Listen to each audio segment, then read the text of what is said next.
ಪ್ರಥಮದಲ್ಲಿ ಮಹಾಚೇತನಕ್ಕೆ ವಂದಿಸುತ್ತಾ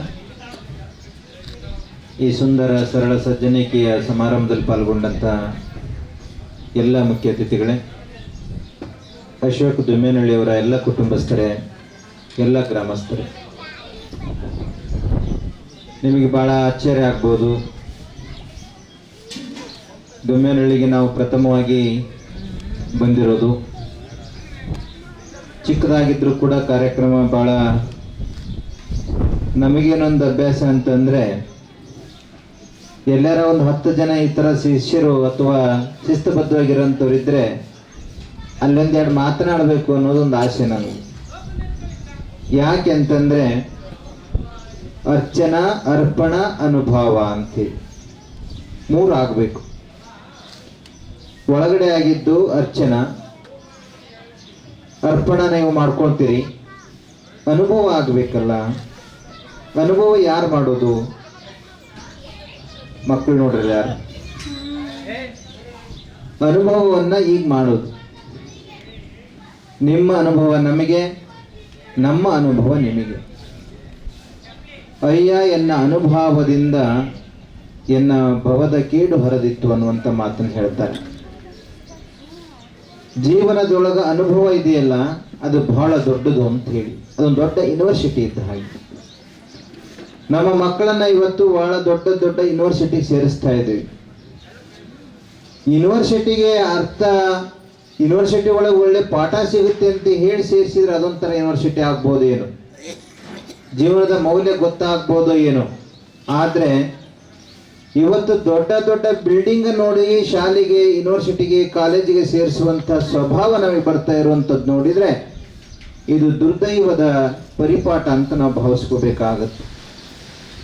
ನಮ್ಮ ವಿಜಯ್ ಕುಮಾರ್ ಅವರು ಈಗಾಗಲೇ ಮಾತಾಡ್ತಾ ಸಂಸ್ಕಾರದ ಬಗ್ಗೆ ಮಾತಾಡಿದ್ದಾರೆ.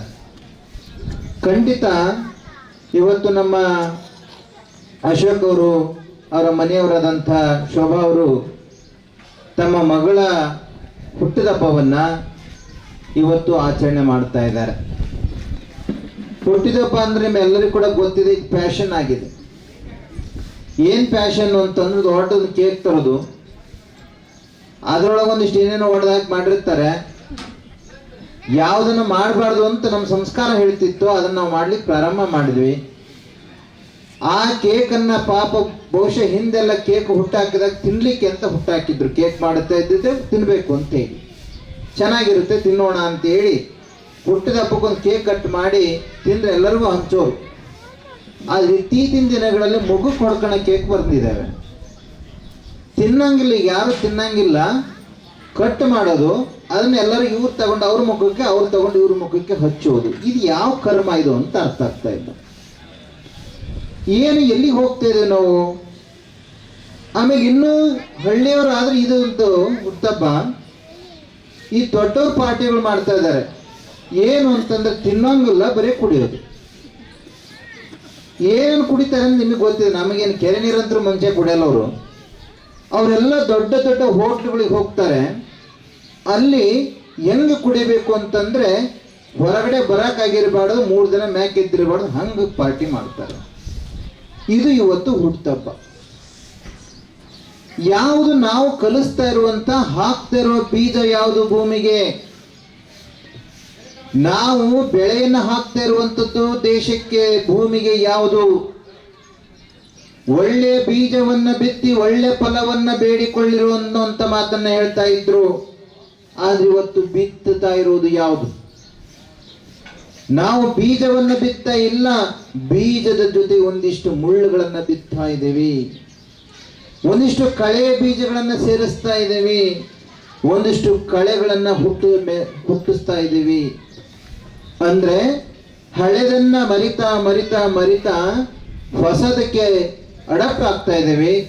ಹೊಸದು ಏನನ್ನ ಕಲಿಸ್ತಾ ಇದೆ ಅಂತಂದ್ರೆ ಜೀವನವನ್ನ ನಾಶ ಮಾಡೋದನ್ನ ಕಲಿಸ್ತಾ ಇದೆ. ಹಿಂದೆ ಹಿರಿಯವರಿಗೂ ಪಾಪ ಹುಟ್ಟುಹಬ್ಬ ಅಂದ್ರೆ ಗೊತ್ತಿರಲಿಲ್ಲ. ಜೀವನ ಅಂದ್ರೆ ಯಾವುದೋ ಅಜ್ಜಿ ಕೇಳಿ, ಈಗಲೂ ಕೂಡ ಅಜ್ಜಿ ನಿನಗೆ ಎಷ್ಟು ವರ್ಷ, ಏನೋ ಯಾವುದೊಂದು ಹಬ್ಬದ ನೆನಪನ್ನು ಮಾತ್ರ ಇಟ್ಕೊಂಡ್ರೆ ಬಿಟ್ರೆ ವರ್ಷ ಗೊತ್ತಿಲ್ಲ, ಬರ್ತ್ಡೇ ಅಂದ್ರೆ ಗೊತ್ತಿಲ್ಲ, ಹುಟ್ಟುಹಬ್ಬ ಅಂದ್ರೆ ಗೊತ್ತಿಲ್ಲ. ಯಾಕೆಂತಂದ್ರೆ ಜೀವನ ಮಹತ್ವ ಅಂತ ಬದುಕಿದಂಥವ್ರು ಜೀವನ ಶ್ರೇಷ್ಠ ಅಂತ ಬದುಕಿದಂಥವ್ರು. ಇವತ್ತು ನಾವು ಹುಟ್ಟುಹಬ್ಬ ಮಾಡ್ಕೊಳ್ತೇವೆ, ಅವ್ರು ಅಷ್ಟು ವರ್ಷ ಬದುಕೋದೇ ಇಲ್ಲ. ಅವ್ರು ಹಬ್ಬ ಮಾಡ್ಕೊಂಡಿಲ್ಲ, 100 ವರ್ಷ ಬದುಕಿದ್ರು. ನಾವು ಹಬ್ಬ ಮಾಡ್ಕೊಳ್ತಾ ಇದ್ದೇವೆ, 100 ವರ್ಷ ಅಲ್ಲ 3 ವರ್ಷನೂ ಕಷ್ಟ ಆಗ್ತಾ ಇದೆ. ಕಾರಣ ಬದುಕೋದನ್ನ ಮರೆತೀವಿ, ಹಬ್ಬಗಳಿಗೆ ಆಡಂಬರಕ್ಕೆ ಮಹತ್ವನ ಕೊಟ್ಕೊಂತ ಬಂದ್ವಿ.